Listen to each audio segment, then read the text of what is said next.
hello. Ôi nho xanh, nho xanh. Cái nho xanh.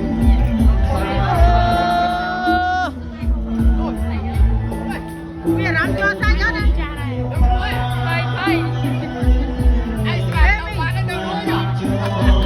À đây. Ok. Chú này, chấp nhận. Jangan lihat ấy nè.